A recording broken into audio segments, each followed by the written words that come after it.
I think there's not a ton of hype for it right now, but I think if it gets one good showcase of Avowed, which you already seem pretty hype about, Jeremy, yourself, but I think if it gets like one really good, like just deep dive into the gameplay and what's the world about and the mechanics a little bit, I feel like this one could really start to get the hype machine going. It's Obsidian, right? Yeah. Obsidian does not miss. Hello and welcome to level 92, the Thoughts and Players podcast, the gaming podcast with bold takes and no strings attached. I am here in the new year with my two compadres. Of course, I have David. What up? And I have Corey. Hello, gentlemen, and Happy New Year to you guys. Happy New Year. New Year, same us. Happy New Year. That's right. Yeah, mostly. Yeah. Whenever the new year comes around, I think of a song by Tame Impala. New person, same old mistakes, I believe is what it's called. It's a great song.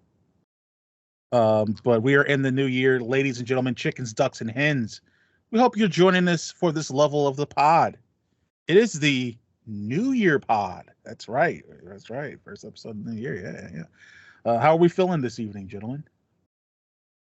Feeling good. Feeling good. I told David I had 2 weeks off work, so I'm feeling great. Oh, that's nice. Yeah, not bad. Yeah.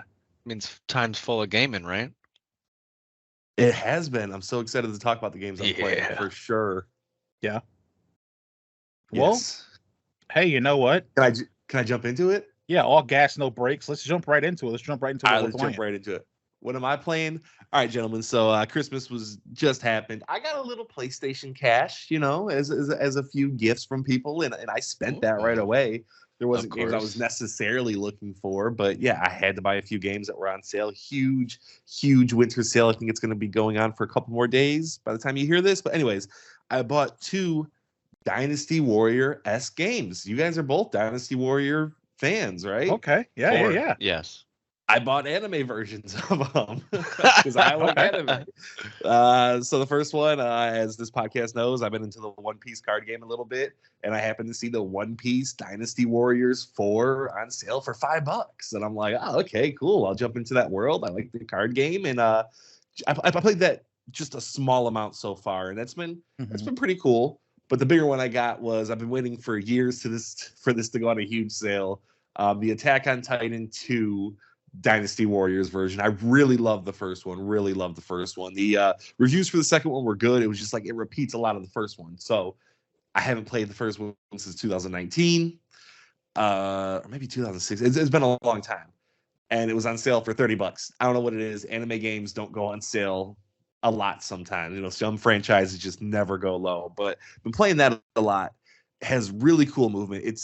I feel like it's quite different from most Dynasty Warriors, especially ones that I've played. Like I played the Zeldas, a few of them, not too many though. But it's like they usually give you like huge hordes of enemies. Even the One Piece one was like I killed 1,000 enemies in the first mission, and this one is way less than that. Like I might kill 10 to 15 Titans in a mission. That's all I kill, but it's a little bit more, I guess, strategic based, where you're kind of picking out what parts of the Titan that you want to take out. And for anyone that doesn't know Attack on Titan, there's these big building high creatures that want to eat you. So you have like this web slinging gear sort of, and you fly around your town and you're cutting the nape of their neck and trying to kill them. So a little bit more strategy to this one, I would say. You do command 4 other people, 4 other troops, and you can kind of pick and choose where you want them to attack and how to attack and stuff like that. But it's been fun. That's the one I've been mostly focusing on. I think any game that came out in 2023 is just gone. Alan Wake 2, Baldur's Gate, Super Mario Wonder, just they're not there anymore. They're gone. You'll never hear about them again. So, but I've been playing a few more games that I've been really, really enjoying. A game called Root Bear. Have you guys heard of this? Have not. Not at all. A game called Grand Tour Legends. Have you heard of this? Have not. Not at all. Whitewater Wipeout. No. I've definitely heard of Whitewater Wipeout. Recommendation Dog. Real Steel. I got You're making these up. from my wonderful wife a play date. Oh. So obviously you guys can see it. The listeners can't, but YouTube can see it. This is a Game Boy-esque console. Mm-hmm. Really cool. And as you can see, it's got the A and the B and the D-pad, no LR, but it has a crank, which is like kind of a cool way to play games. You know, like so far the games that I've played on it and like really enjoyed, they use the crank to like good effect. Now, my favorite one on this one so far is Grand Tour Legends. So I'm going to start up for you guys, obviously, but I'm still talking about it. This is a bicycle game where you're kind of doing like a Tour de France almost, where you have to do 3 laps around this place, and it's all about the stamina. And as you guys can see on screen, like I said, apologize to just the other people. It's like a super fluid looking console, man. It looks good. It's only got 2 colors, but like it's nice. In this game, you're just pedaling along and trying to keep your stamina. Yeah, that's pretty cool. It is pretty cool. You know, Interesting.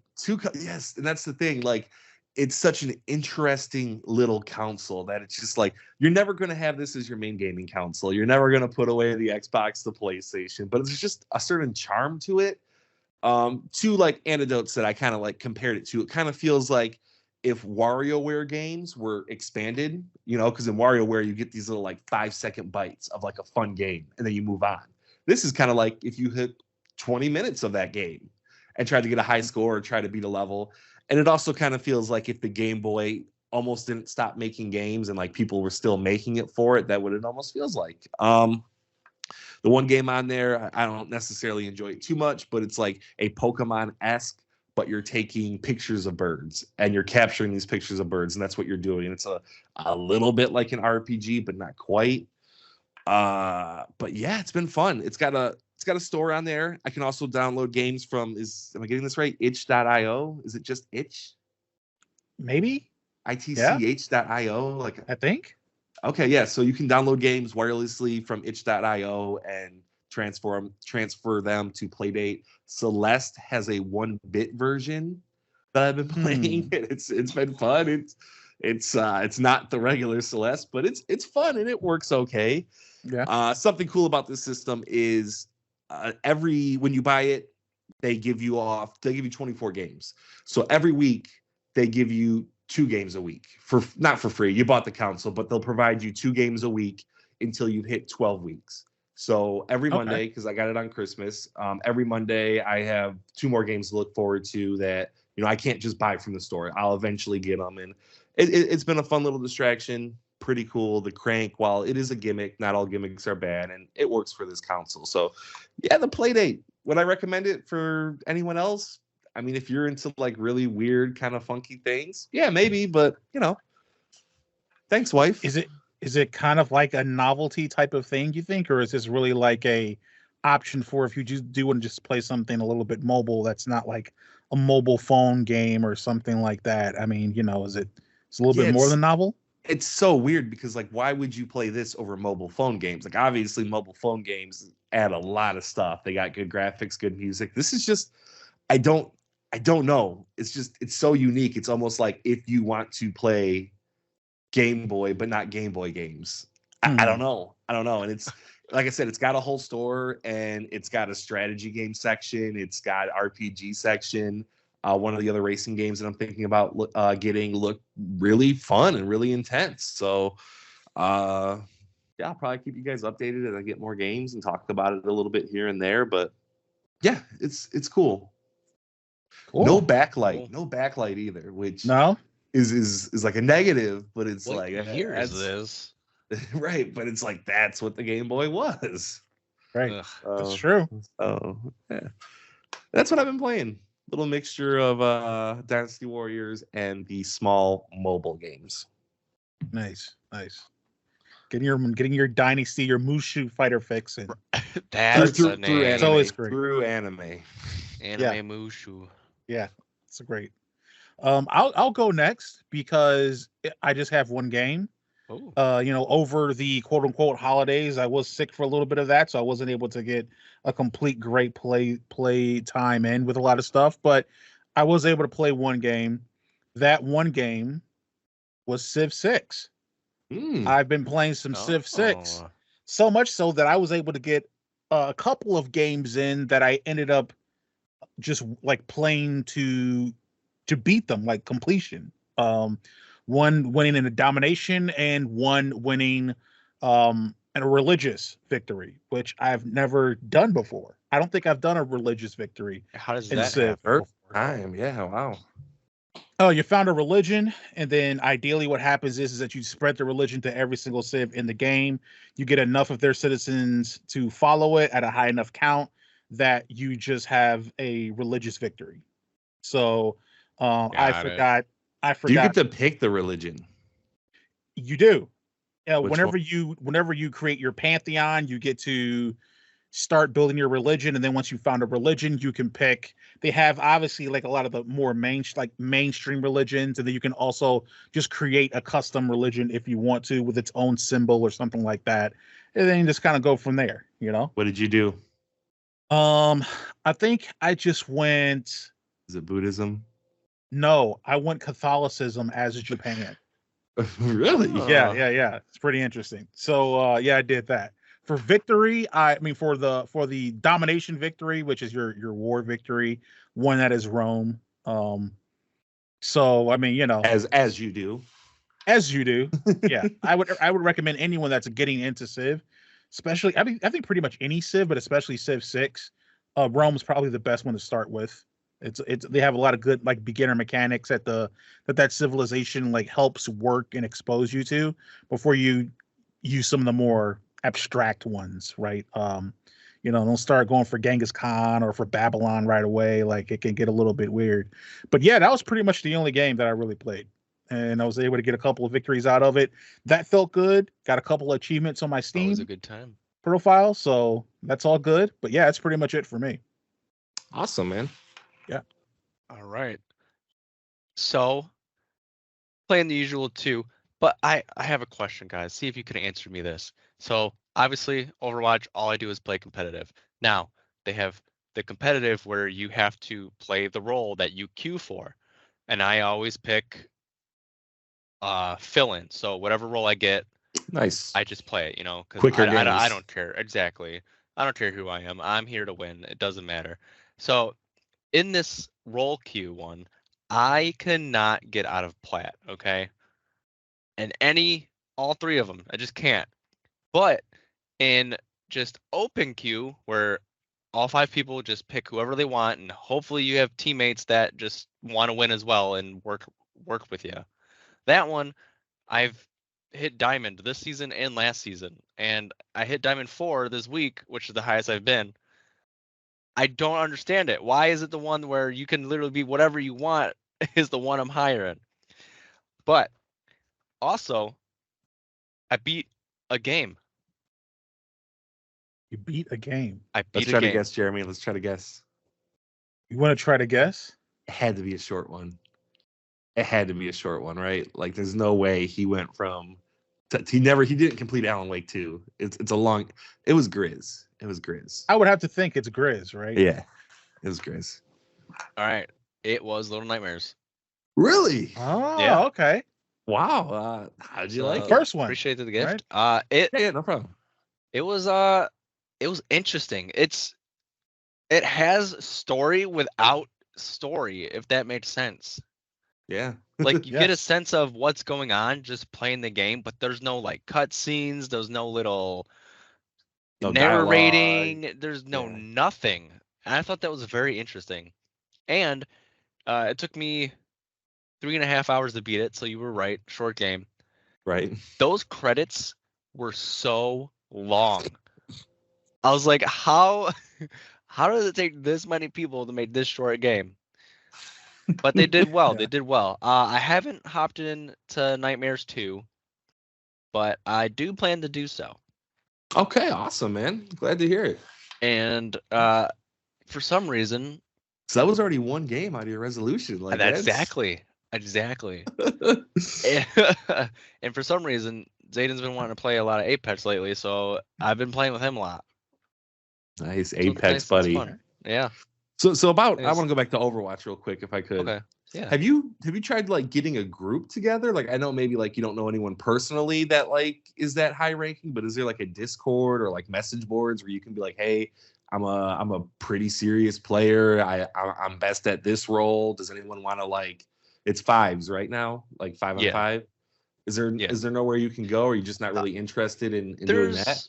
There's plenty of places. Like there's this person I used to be subscribed to CarQ, and in his Discord you be like, looking for teammates and stuff, and then the Overwatch I most likely has its own Discord. I know Apex does. Right. And you can do stuff like that. Like I tried that for Apex and nothing ever worked out. And like I've added friends, or I've added people on Overwatch throughout the years playing. It just never sticks. Yeah, that's fair. So I just solo queue all the time. That's fair. But I had one friend from Overwatch, and her and I were, we'd even talk outside of Overwatch for probably 2.5, 3 years. But we both just kind of dropped off the earth on each other. Mm. So, but yeah, that's what I've been playing. Nice. This was a good little what you've been playing segment today. I like it. Yeah. Yeah. Gentlemen, do you want me to start off the 2024? Yeah. With the topic. All right, so want to start with Corey? Is that a good way to start the year? Can I? I mean, I started the. Go ahead. Thank you. Go ahead. So I want to talk about 2024, gentlemen. Now, coming off of 2023, I feel like it was an excellent year, like one of the top tier ones. And I just want to know, both personally and in the industry, what do you expect out of 2024? Now, like I said, a lot of big hitters last year, but there's always big games. So I just kind of want to know, where are you at? Do you think it's going to be a great year for you personally? Do you see games coming down the pipeline where you're like, I'm very excited about this? Jeremy, I know you got excited about 2 games that kind of disappointed, frankly. Mm-hmm. So let's hear it, man. Like what's going on this year, and how excited should we be? Okay. So obviously, like you said, big hitters. There's some every year because you kind of need that to keep the people interested. But I've been looking at a list, and I think it's going to be a pretty calm year, which, isn't exactly a bad thing. You can't have these like great, awesome years without having a little like nappy time years, Right. Settle, relax, have a good time. It's like you can't have sunny days without some rainy days. It's you got to have. If every day is a sunny day, you get tired of it. Well, maybe. At least I do. That's an opinion. I guess. Yeah, it's not fact. My bad. But yeah, I think we'll have a few hitters, and it's going to be a kind of a coasting year. Kind of a coasty year, yeah. I can understand that. Like, we don't know a ton of games coming out this year, but so far it's like so many of the hugest franchises came out. It's like, well, they can't release games this year. So, like I said, we just don't know that many. When there's a huge game, usually we know about it a couple years in advance. Right? Like GTA 6, 25. Right.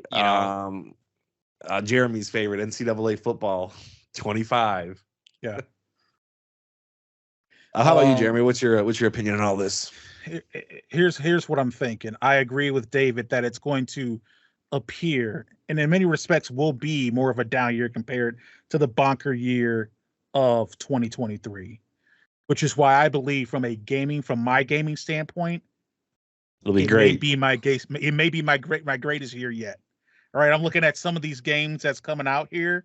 Obviously, David and I pumped for Senua's Saga, Hellblade 2. Oh yeah. The new Prince of Persia is coming out. The Star Wars Outlaws game I have absolutely no interest in, but it might sneak up on me. And then here's the other big games I'm looking at. These 3 specifically: Dragon's Dogma 2, Avowed, and Rise of Ronin. Those acutely have my interest because Rise of Ronin gives me Ghost vibes all over again.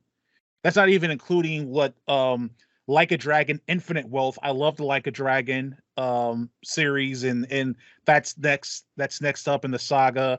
Obviously you have Ubisoft finally coming out with Skull and Bones, maybe as a full-on release here, like trying to get their pirate game out. Homeworld 3, Space RTS, I'm just waiting for it.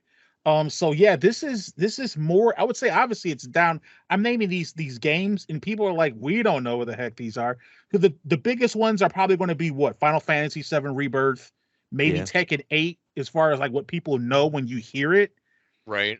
But like, I'm pumped up for Stalker 2. That was announced a while ago. I don't know anyone that's talking about Stalker 2, but I'm super hyped for it. That's going to be a Game Pass game. I mean, yeah, it's paying for itself there, right? Yeah.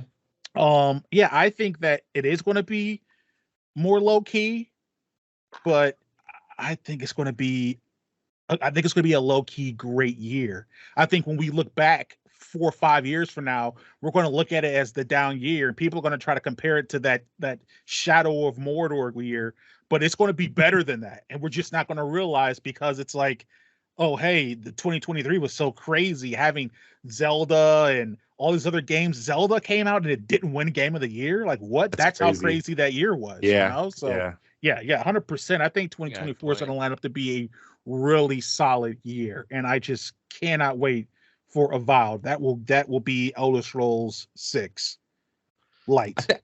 I think you guys are definitely both right. Like almost to use like an NFL analogy, it's like the quarterback taken this year wouldn't even be like a top 5. Like so the game of the year this year won't even be like top 5 game of the year from last year. It's nothing's beating Baldur's Gate or Zelda at all. Right. Those are set in stone. But I'm looking at the list. Like I said, Dragon Dogma 2, as you mentioned, looks fantastic. I'm a huge Final Fantasy VII remake fan, so I am super pumped for Rebirth. And it'll probably be that year where there's not as many big games, but that's what's going to let every other game shine. No game is going to be taken over by the Zeldas or the Final Fantasy 16s or the Baldur Gates of the world. Like every couple weeks, you'll be like, man, this game came out. Like, oh, there's this game. Like, that's what it's just going to be. It's going to be a steady flow of super solid game, really fun game. And it seems like all consoles too, like you mentioned, Avowed, like, finally Xbox is going to get that. I mean, Starfield wasn't a bad game. It wasn't a bad game. It wasn't for everybody, but that was a huge hitter. And now you're getting Avowed, so you're getting back to this year. This year may be Xbox's best year compared to last year. You would think the year they came out with Redfall and Starfield, that would be the banger. I think between Hellblade, Avowed, Stalker 2. Yeah. I mean, you've got some bangers coming out, man. They just gotta hit on them. And I hope they do. I hope they have like the best year out of the big 3. Like Nintendo, I would say had a fantastic year last year. Hopefully Xbox kind of leads the charge this year. They have just a once every kind of 5 to 10 year type of year with those couple of games, which they might. So, definitely. And something like this year has a game like, say, Rise of the Ronin kind of not get lost in the shuffle. And maybe it comes out and it's like, oh, this is a 90 on Metacritic that we were expecting good things, but we weren't expecting amazing things. And it just pops out of nowhere. And you're like, wow, this is just one of the best games I've played in a long time. So, this feels like it could be like a Hades year. Right, like an indie game pops up, and that's the game of the year. That's the cream of the crop because it's such a different experience. But everything else is around it is still good. AAA, AA, and even indie. We're not going hungry. Exactly. But that's funny. You guys, you just mentioned Hades because you guys didn't even mention Hades 2. That's on the list. Well, some of these I'm unsure about. Because I also it is on the unscheduled list. Yeah, I mean, we haven't mentioned. I don't think any of us mentioned Suicide Squad, right? Which that isn't even on the list I'm looking at. I'm also trying to think if even Fable was hinted at it coming out this year, which it's not. There's no chance. I feel like it's not. I feel like it's not. I didn't see that on this list either. Yeah, but so Rise of Ronin is that the turtle game? The turtle?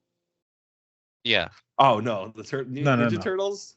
Yeah, because that's the last Ronin. The last. Okay, my bad. Yeah, this is the one that kind of looks like Ghost of Tsushima, but more demony. Yes, fantastical. Developed by Koei Tecmo, right? If I get that correctly? No. Okay. Ninja Theory. Ninja Theory. Yeah. I mean, we got Black Myth Wukong. I mean, there's we're so early in the year. We are so early in the year. Right. A lot of these companies have not even announced anything. There's rumors of a God of War game coming out that's a smaller type game, like a Miles Morales type spinoff. Obviously, Nintendo has something. I expect Nintendo Switch 2 at this year. So that would be huge if that came out. Like if we get a console drop in a year, like that's no matter what year it is, that's a big year if there's a console drop. So especially since there won't be any other ones. Yeah, we're a few years away. Maybe mid-gen upgrades. Mid-gen upgrades, yeah, they possible. always have those. It's so but all right, gentlemen, nice. Yeah, crazy that Nintendo's next gen drop will still not even be as technologically advanced as a mid-cycle upgrade for PlayStation and Xbox. It's insane. It's insane what they get away with. I'm just saying. It better be as strong as the Steam Deck. That's all I know. That's all I know. And I don't think it will be. It probably won't. It definitely won't be as strong as a Rogue Ally or something like that. I don't think. Or a Legion. Right. Get it together, Nintendo. We keep making great games. Topic, David. Did you want to go next? Or you want me to go next? Sure. Yeah. Since we've been talking about games that are coming out and stuff like that, what do you guys think is the most hyped game that's been said to come out this year so far? Now, see, this is interesting because of the timing of when you're asking. Because I feel like it can go many different ways. Corey, I feel like you would probably go Final Fantasy VII Rebirth. That's most hyped.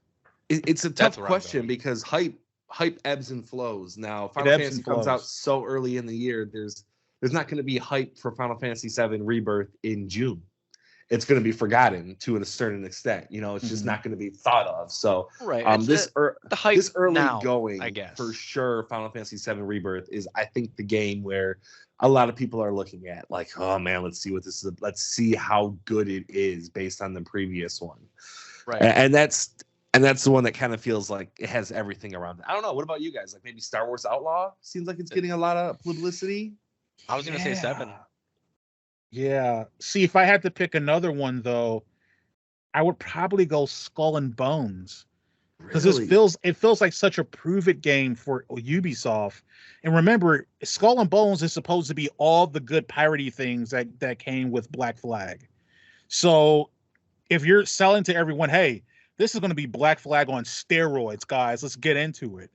There seems to be a lot of anticipation because even as someone who says Black Flag is like one of the best games in the franchise, it's also extremely overrated when you think about how much people adore that game compared to the past. Like, is it appreciably that much better than Valhalla as just from a pure gameplay standpoint? I would argue that it isn't. So, I mean, I think Skull and Bones is probably getting the juice. I feel like the problem with Skull and Bones is, like, I feel like almost everyone's kind of looking to see how much of a disaster it might be. That's the hype, though. Yeah, but that's not hype. That's like anti-hype. No, like, that's. I mean, no, it's going to sell though. Fail. It's going to get numbers when you see a streamer pop up saying we're going to play Skull and Bones. You're going to say, oh, hey, I'm going to run over here and see what's going on. You're not going to run to see a streamer play Skate Story. I mean. You know what I'm saying? Like, here's an example, like for, big games, right? Big games it's very modular and specific. Homeworld 3 is technically supposed to come out in a month. No one's talking about it.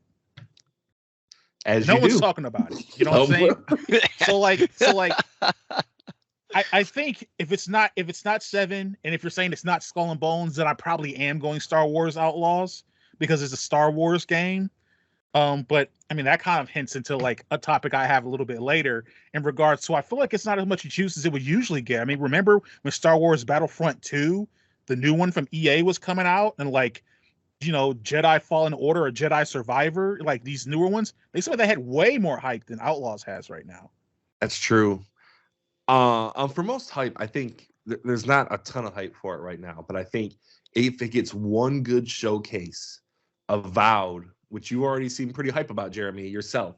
But I think if it gets like one really good, like just deep dive into the gameplay and what's the world about and the mechanics a little bit, I feel like this one could really start to get the hype machine going. It's Obsidian, right? Yeah. Obsidian does not miss, or they haven't missed. But Obsidian also doesn't get hype. That's true. It feels like every game they make games, and they get are smaller than you would hope for. Like they're a good size, but it's like, man, if you just expanded this, you could be one of the big boys. But I feel like that's what Avowed is going to be, right? I don't know. I mean, the hope is it, but I mean, think Obsidian's first game since Fallout New Vegas was Outer Worlds, Right. and it got some hype, but not a lot. It was up for Game of the Year. No, it was a down. It was a down year. Yeah, right. And it's a great game, but I'm just hype. You know what I'm saying? Like, I feel like we've known about this game for so long. Yeah, it's we been have, at least but 3-4 years, and it feels like this is the one that they've been pumping into, and it's off the Pillars of Eternity world. You know, so they already have like a basis for the back. Like, it just feels like they've been building for this to be their Elder Scrolls. You know, like, hey, here's our big RPG series. Here's what I'll say. If, like you said, if it has a showcase and it gives, and I'm not talking about like topically or anything like that, but I'm just saying from a feelings standpoint, if it gives anyone any kind of Elder Scrolls 5-4 vibes, like that feeling of it, then it might pop and people may be super amped for it. But I don't know. We're assuming it's going to be a smaller scale game, even though it's going to be great. You know what I'm saying? So fair enough. I think hype this year, probably number one, is probably going to go to Final Fantasy VII Rebirth, especially off of Final Fantasy 16. Yeah. There's some new stuff coming out for that too. Yeah, the DLC. The DLC. But I know they disbanded the dev team that made it. So the idea is that there's going to be no more content for that iteration of the world beyond that DLC that's already been developed. So people are going to be itching for some more Final Fantasy. Yeah. Yeah, it's just a weird year, man. Like I said, I'm looking at these games and it feels like it really does feel like Final Fantasy VII and then everything else. Yeah. To me, like it just feels like that's the big hype machine. Everything else, like a Dragon, is not a world beater franchise. Dragon Dogma did not perform well with it, even though it got a ton of remasters and everything. It wasn't a huge. Yeah. Just feels like there's a bunch of not huge hitters, and that might be the sneaky game. That might be the one that sneakily hits, right? Because it's also, if I'm remembering right, it's being developed in the Resident Evil engine, right? Yeah. So it's gonna look fantastic. There's again, as much as people overrate their remembrance of Black Flag, people overrate the remembrance of the original Dragon's Dogma. So it may get there, but I don't know. And I mean, apparently, no, including us, we just don't care at all about Tekken 8 coming out. I mean, listen, it's always been like the not go-to through all these years. I'm surprised it's still making them. Yeah. I mean, we can just look at a little bit of history here. Street Fighter 6 came out last year, and it was probably the best Street Fighter since I don't even know when. It was better than 5 at launch. It was probably better than 4 at launch. And I would say it was relatively quiet. Especially towards the end of the year. Like there was no like, hey. But if it came out this year, it would go bonkers. If it came out this year, then that would be the most hype game. But I don't know. I'm not a huge fighting guy, but it doesn't seem like Tekken holds the same cachet as Street Fighter. Yeah, or Mortal Kombat. It's probably in the hierarchy, it's probably fourth. Like I would say Smash Bros is definitely way more hype. Not necessarily the better game, but yeah. All right, there we have it. That's it. So we're speaking about 2024 and a little bit about 2023. Something that I think was interesting, looking back at 2023 and what seems to be a trend going into 2024, is consumers beginning to just not really dig the whole overarching IP universe type of thing. You look at all the Marvel stuff. The numbers are down, right? We mentioned before, it was your game of the year for last year, right? Marvel Midnight Suns. Yeah. It's a Marvel game with with a bunch of Marvel characters developed by Firaxis, a AAA studio, and it didn't do numbers, right? You look at the Marvels that came out last year, it's one of the worst performing Marvel movies that come out in recent memory. What are you talking about movies here for? And it's not just Marvel, right? I think it's just IPs. It's just this idea of like consumerism and taking these franchises and just completely regurgitating them out. And so like we saw that a little bit with last year in the Game Awards, right? Like Spider-Man 2, I think made it as a nomination. But besides that, it was generally, new ideas or original ideas. So we can say Alan Wake 2 is technically a sequel, but it's based off an original idea, right? Right. And so I'm curious as to whether you guys see that still being the case. going into 2024, particularly when we're talking about games here. Because I'm referencing a list. I don't know what list you guys are looking at, but we've mentioned before that there's Star Wars Outlaws that may be a big title, but there's not as much hype around the Star Wars games as there used to be, right? I mean, I'm talking as recently as even last year, right? Right. So do we think that we're in this season of waning interest in IPs, and do we think that original ideas, especially in games, are going to take more of a stronghold and more of a precedence, and we're going to get away from the more commercialized multiverse brand type of influence that the game industry has had in the past few years? I think so, because going on the list that I have, there's One Punch Man, and there's Terminator, and I guess King Arthur, but that's not really a thing. That's just a really old tale. But yeah, it's nice to see that we're not just bringing in these old stories that we know from movies and whatnot.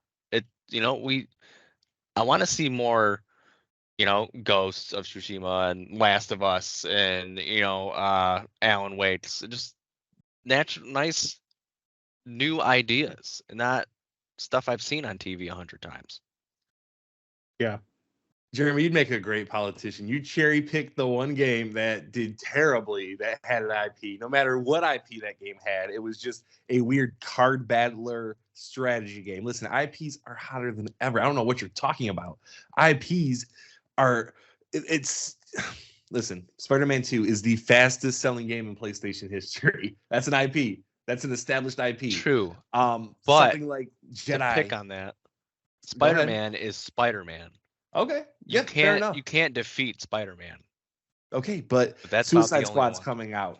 Jedi Fallen Order, there's like 3. It'll do well. How did Gotham Knights do? Gotham Knights was not a good game. But what I'm here to tell you is IPs aren't going away because they're established. And we know in the gaming industry, the scariest thing is to put out a new IP, because new IPs do not sell as well as established IPs or sequels. And you can sink a company just by having one bad game like that. So it's much easier to grab an IP. And I will say that we're even doing better with IPs, because IPs used to be something like, hey, Iron Man movie coming out, Iron Man game coming out. It got a year of development. It follows the story. We're not getting that. We're getting wholly unique stories set in these universes, but we're getting different takes on genres. We're getting different takes on stories and characters. And there's almost like a much expanded freedom. Like Star Wars Jedi Fallen Order, that's canon. That's canon to the Star Wars movies and shows. And they let Respawn make the game they wanted to make. And they made 2 of them, and they were great. And they didn't have to really follow, hey, you got to follow this story. You got to follow. If I recall, that second one didn't do nearly as good as the first one. It was sales-wise, reception-wise, at least. I mean, it was up for a lot of awards. It was thought of as one of the better games. It came out very early in the year, so it kind of got one of those things where, it's not as thought about. But yeah, it was another IP. Hogwarts Legacy didn't get a nomination at all. People kind of tossed that to the side. It was a great game. Well, there's no debate whether it's a great game or not. What I'm asking is the influence that these IPs have over gaming, and how much. I mean, remember, we talk about Shadow of Mordor. That's an IP game that won a Game of the Year, right? Okay. We're not going to be we're not trending towards. Tell me like what's Baldur's Gate? What's Baldur's Gate? Well, isn't Baldur's Gate like a tale interpretation off of Dungeons and Dragons? Yeah, based on an IP. Every single thing that game takes from is based on an IP. It's not an original concept. Hold on. The idea of fantasy interpretation based off of D&D, there's a bunch of fantasy games that take Baldur's Gate is strictly D&D. It takes the same kind of mechanics. A lot of reviews said if you know how to play D&D, you will have a much better time playing Baldur's Gate, because it takes a lot of those same mechanics. Baldur's Gate is a city in the D&D universe. It's not we're taking fantasy characters. But is it Dungeons and Dragons Baldur's Gate? Yes. No. Yes, it's Baldur's Gate.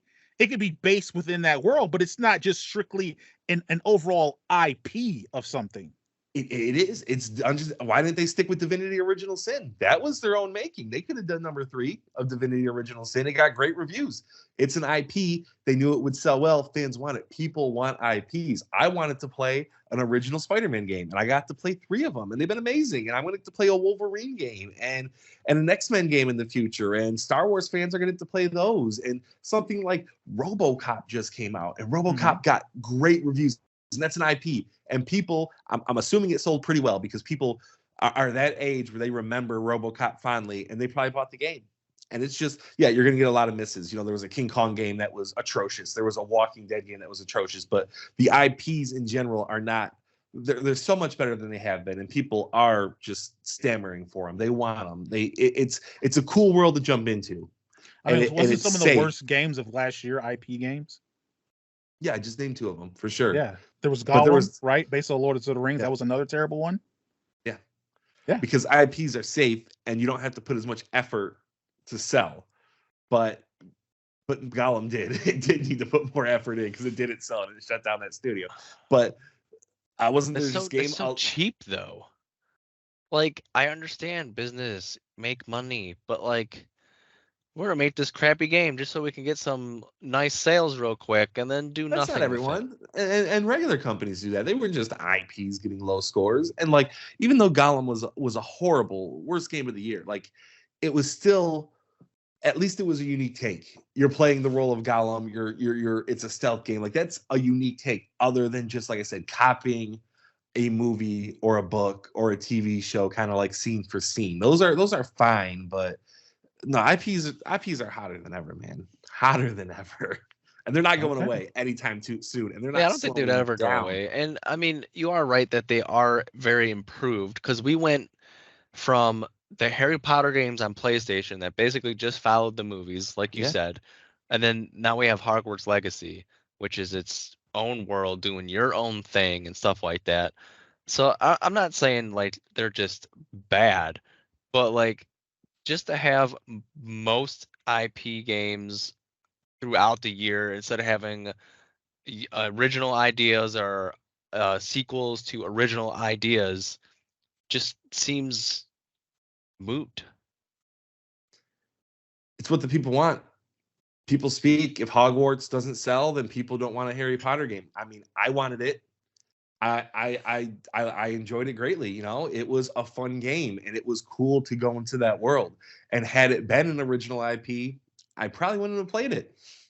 I probably would have been like, I don't really want to get into this new magic system or this stuff. I probably would have just, okay, who cares? If Spider-Man 2 was Prototype 3, I probably wouldn't have played it. I don't know. Is Prototype 3? There's no Prototype 3, right? I don't think there's only 2. Okay. Yeah, if it was Prototype 3, I'd have been like, I don't care about that characters. IPs sell. People want them. One day they'll make an IP for both of you to kind of join in. Jeremy will get his, what's that stinking movie with the corrupt cop and Emily Blunt?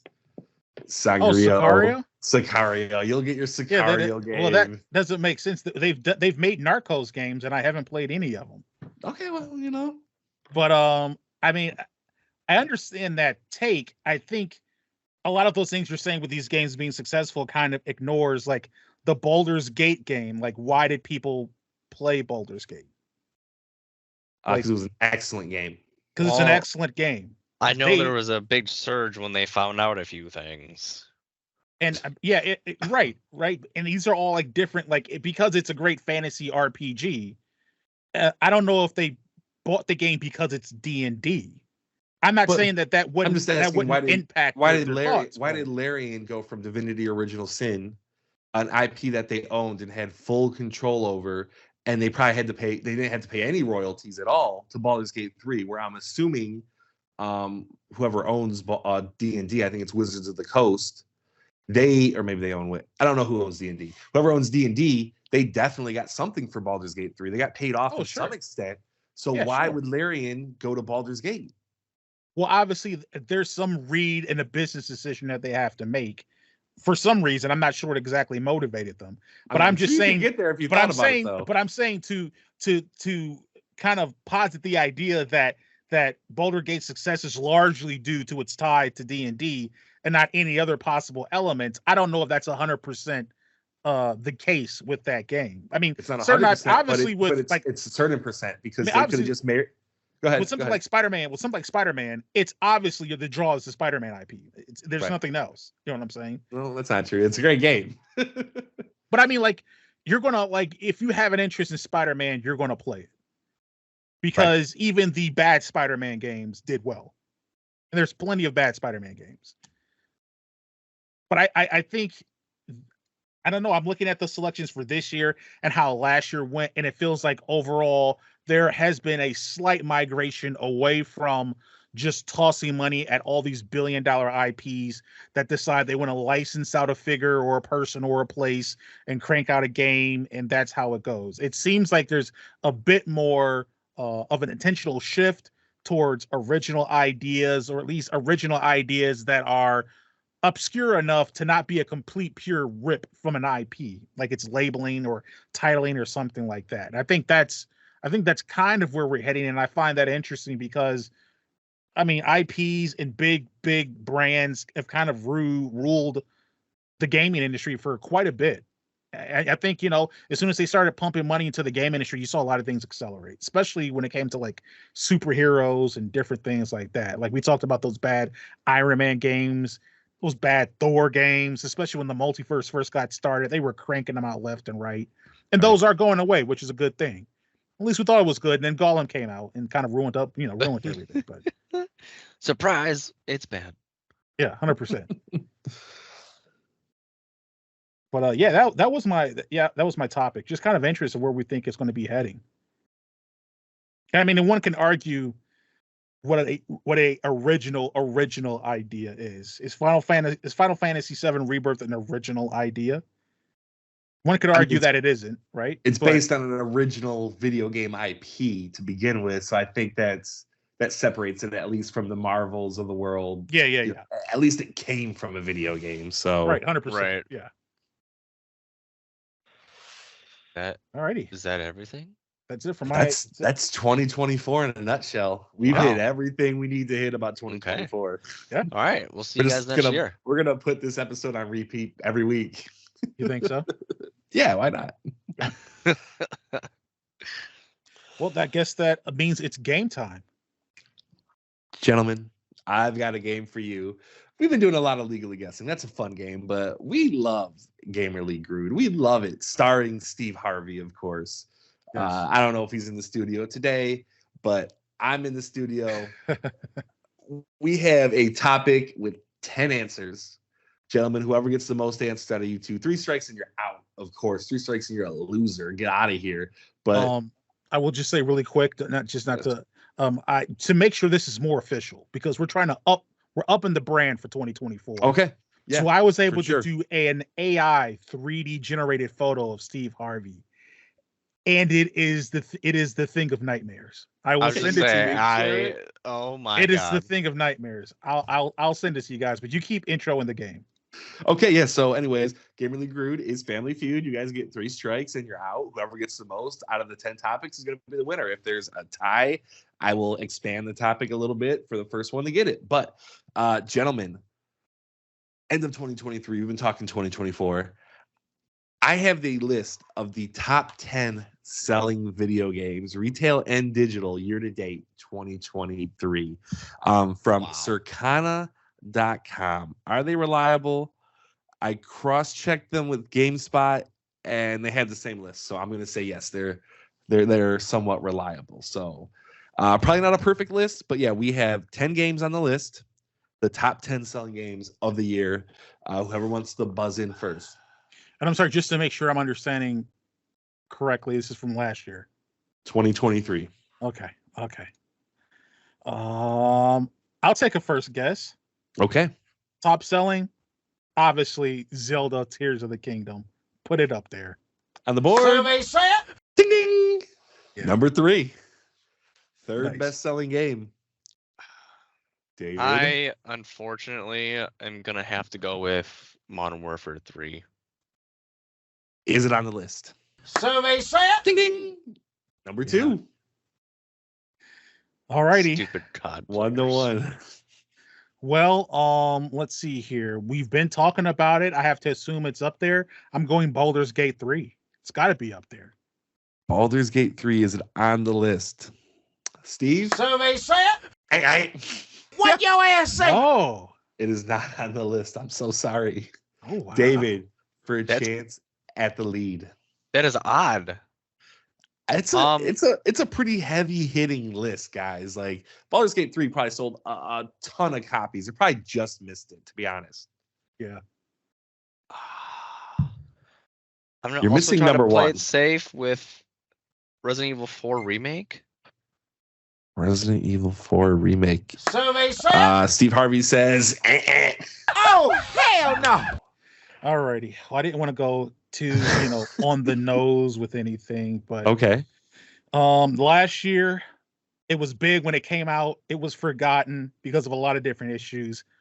Hogwarts Legacy has got to be up there. That was a multi-plat. It's got to be up there.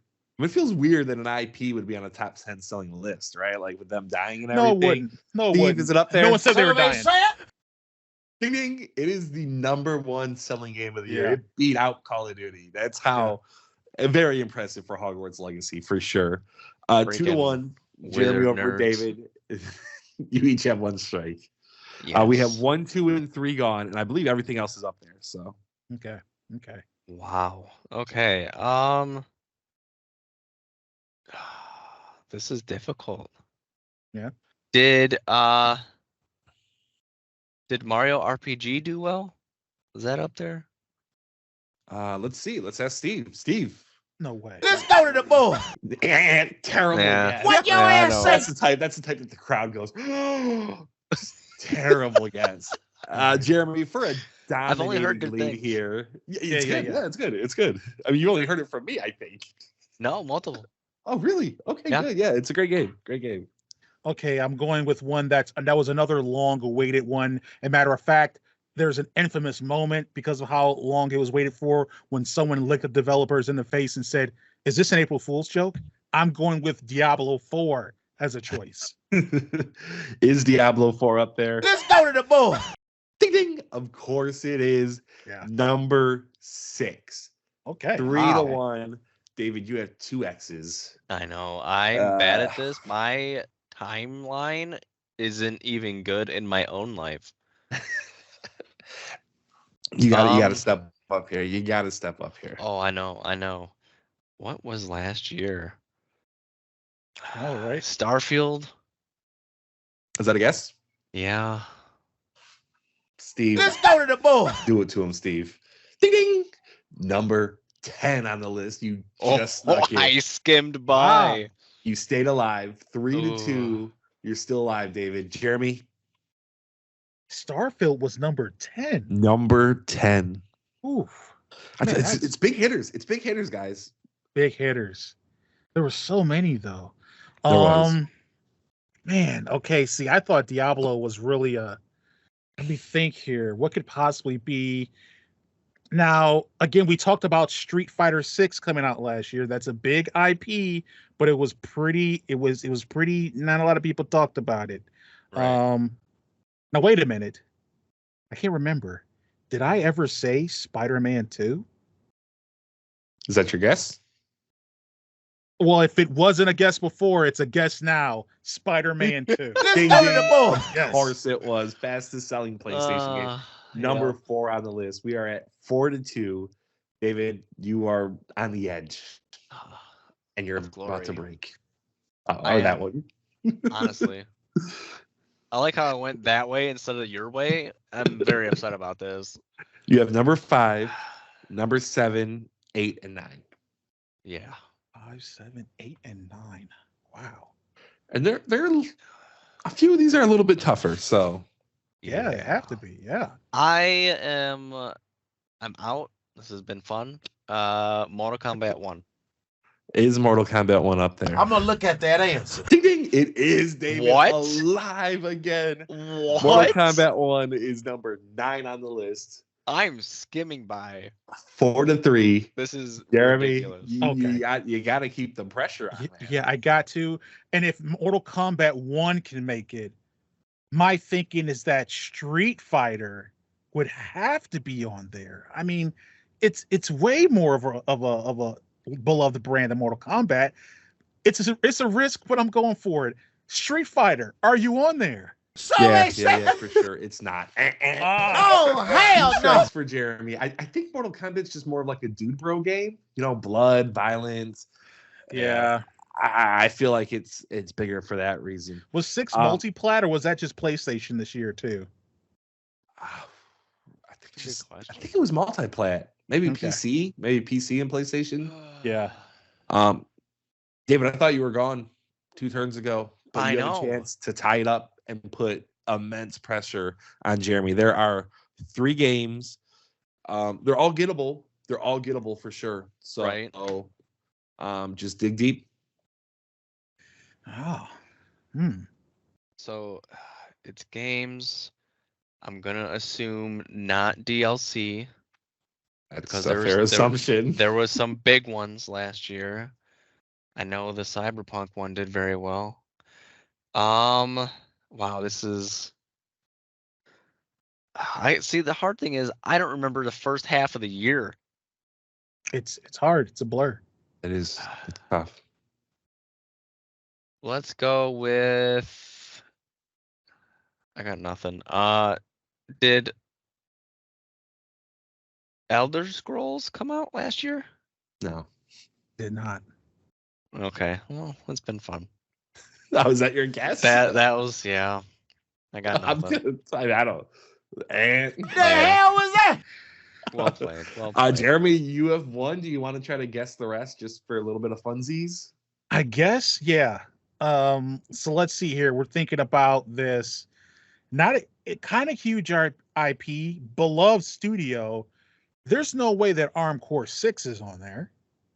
That's actually not a bad guess. It is not. So that would have been your third X. I will complete it. We had Hogwarts Legacy, Call of Duty Modern Warfare 3, Legend of Zelda Tears of the Kingdom, Spider-Man 2. Number 5, neither of you guessed, Madden 24. Really? Obviously. No. NBA 2K is probably in there too, huh? Diablo 4 at number 6. And number 7 is Call of Duty Modern Warfare 2. Wait, So they both came out last year? No. The one from last year, or the previous year, yeah. Yeah. Huh.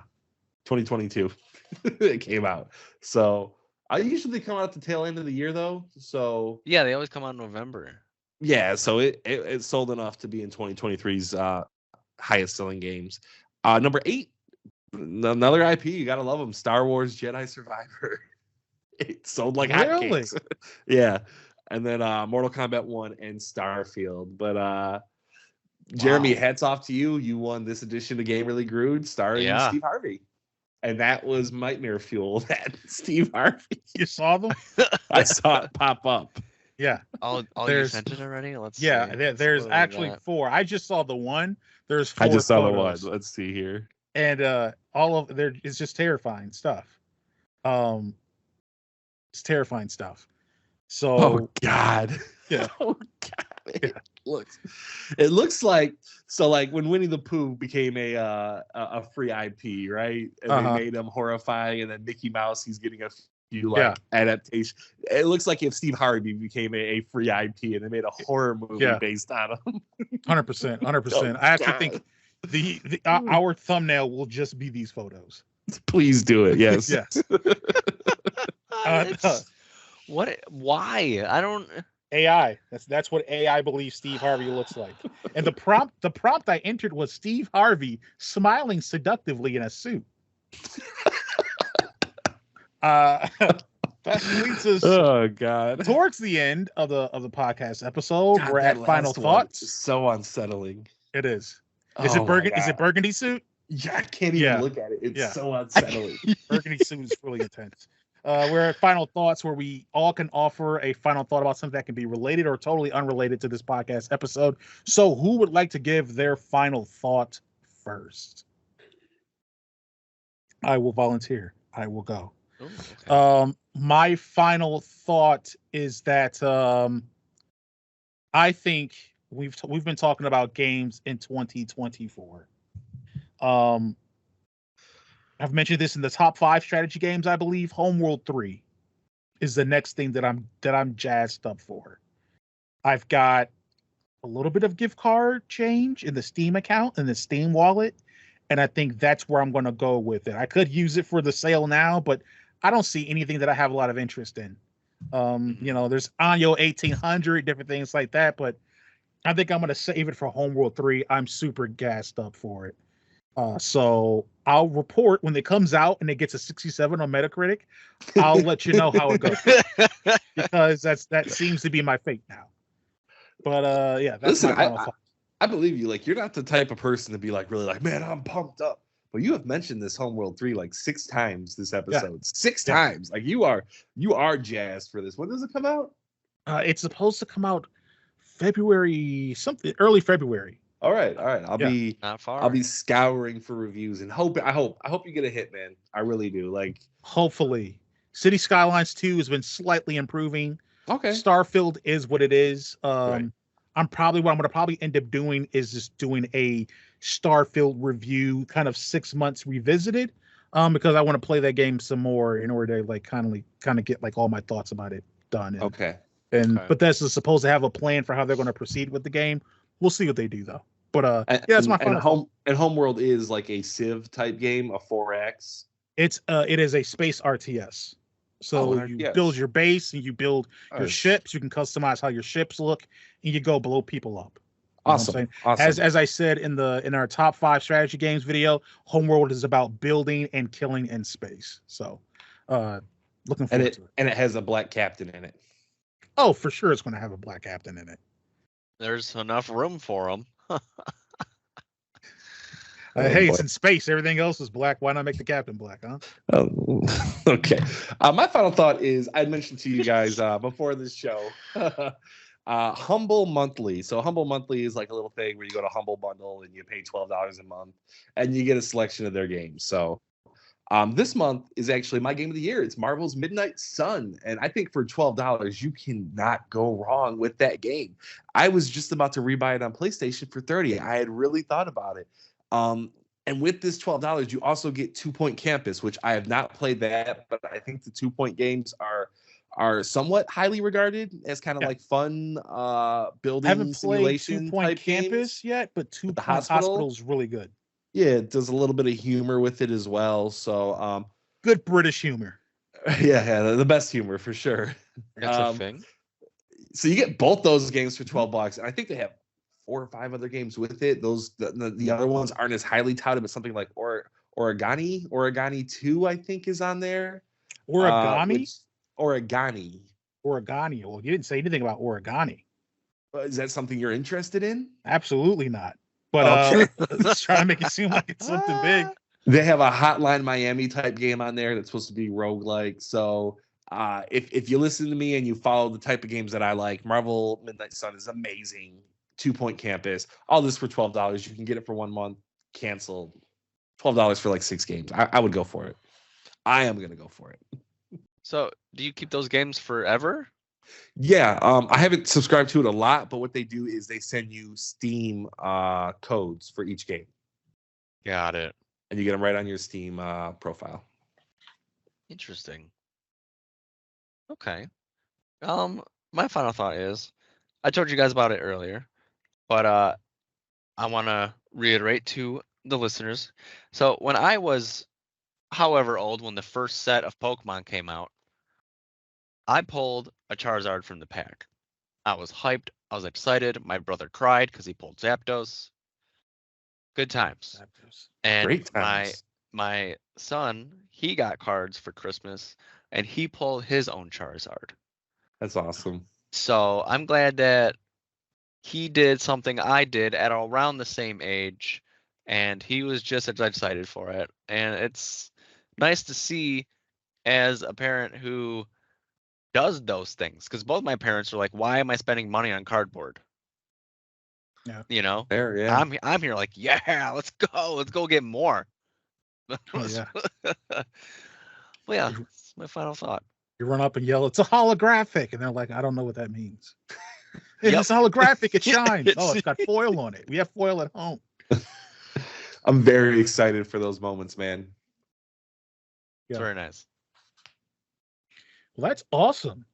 That brings us to the end of level 92, the Thoughts and Players podcast. If you like what you heard, please sub to the pod on your preferred podcast platform. We are also on the socials at Facebook, Twitter, Instagram, TikTok, and YouTube at Thoughts Players, where we upload video versions of the pod. Make sure you check it out. In the beginning, you can see with the little, I'm gonna call them a cranky anchor, the little cranky anchor that Corey was showing us. What is it actually called? The Playdate. The Playdate. That's a The crank anchor. The crank anchor. The Great show. Great show. Yeah. Yeah. If you want to support the show, there's a couple ways you can do that. Of course, you can get the merch. Through the merch store, you can get things like phone cases, t-shirts, hats, stickers, all that stuff. Also, we have a Patreon. If you want to support us that way, we have a $2, a $5, and a $7 tier. Thoughts Player Slayer. You can get a bunch of nice little goodies and extras that are offered to patrons only there, and that'll also support the show. But that is it for me. Fellas, is there anything else you'd like to add? Peace. Bye. Thanks for tuning in. We will catch you on the next level.